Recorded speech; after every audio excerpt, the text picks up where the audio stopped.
नमस्कार, आप देख रहे हो मरुधर बुलेटिन। और आज हमारे साथ नागौर जिले की ग्राम पंचायत बाधवा। तो बाधवा के अंदर जब सरपंच का चुनाव हुआ तो आमने सामने फाइट थी।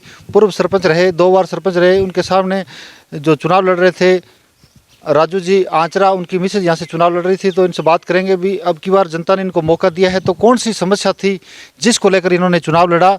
और पूरे विश्व के अंदर जो एक बहुत बड़ी महामारी है जो एक कोरोना, तो उसको लेकर इनकी क्या भूमिका रही उसके अंदर, तो इनसे बात करेंगे। पहले ये ई मित्र चलाते थे, तो ई मित्र का काम भी करते थे इस पंचायत के अंदर। तो इन्होंने देखा होगा इस पंचायत के अंदर कौन कौन सी प्रमुख समस्या है जनता की, तो उस पर बात करेंगे।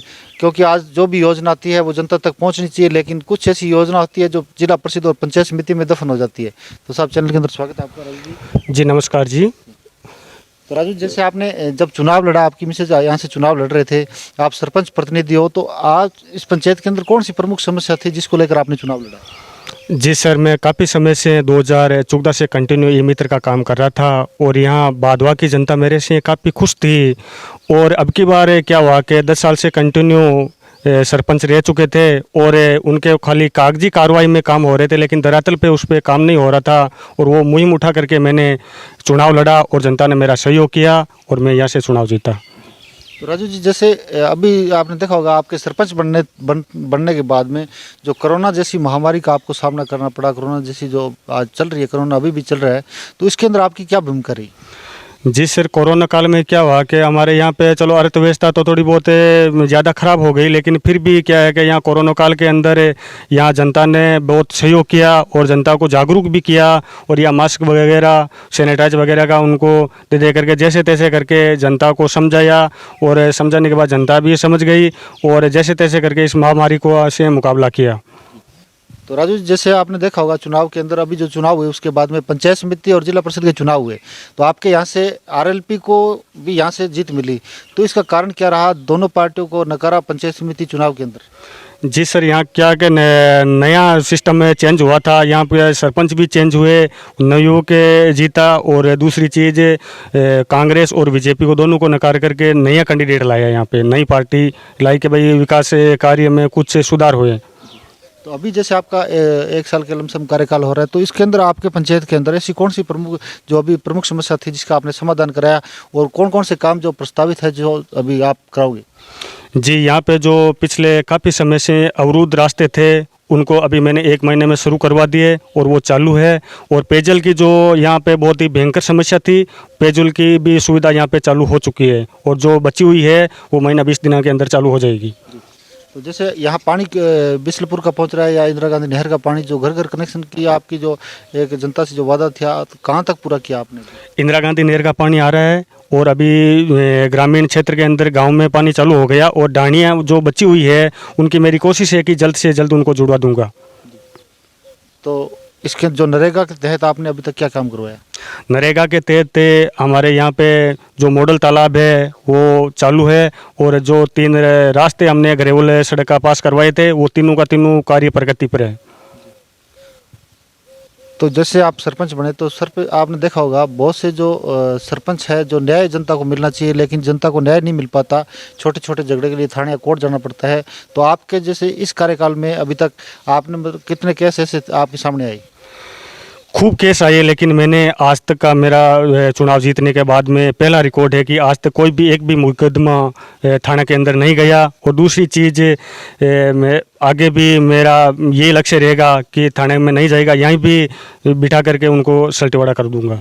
तो राजू जी, जैसे आपने अभी एक देखा होगा अपने नागौर जिले के अंदर एक बहुत बड़ी घटना हुई जो आटा साटा को लेकर, और काफ़ी हाईलाइट भी हुई वो। तो इसको लेकर जैसे आपके यहाँ से सोनू जी एक महिला सरपंच है, तो इसको लेकर आप अपनी पंचायत के अंदर ऐसी क्या मुहिम चलाओगे जो आने वाले टाइम के अंदर ऐसी कोई घटना ना घटे?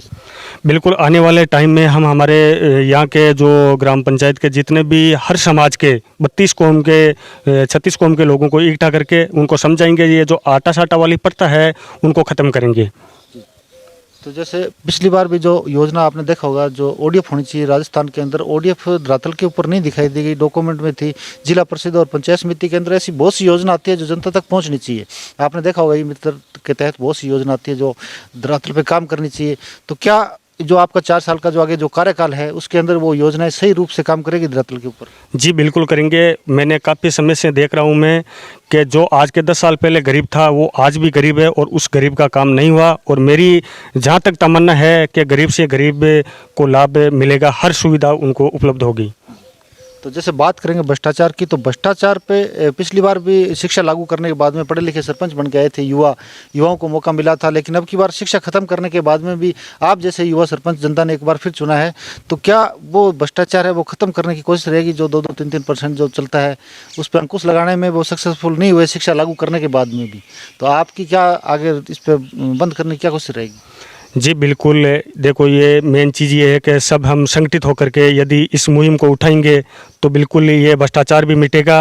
और भ्रष्टाचार अभी वर्तमान में बहुत फैला हुआ है और कोशिश करेंगे कि जितने भी युवा सरपंच भाई लोग हमारे यहाँ परबत्सर तहसील से जीते हैं सब एकजुट होकर के भ्रष्टाचार के विरुद्ध हम लड़ाई लड़ेंगे। तो राजू, जैसे विधायक कोटे से अभी तक आपको क्या मिला इस पंचायत? विधायक कोटे से हमारे को 12.5 लाख रुपया का विकास कार्य के लिए हेतु मिला है अभी। तो सांसद कोटे से क्या मिला? सांसद कोटे से अभी मिला नहीं है, कोरोना काल की वजह से कुछ मामला गड़बड़ाया हुआ है, लेकिन उम्मीद रखते हैं हम कि जल्द से जल्द हम MP कोटे से भी हमें को मिलेंगे।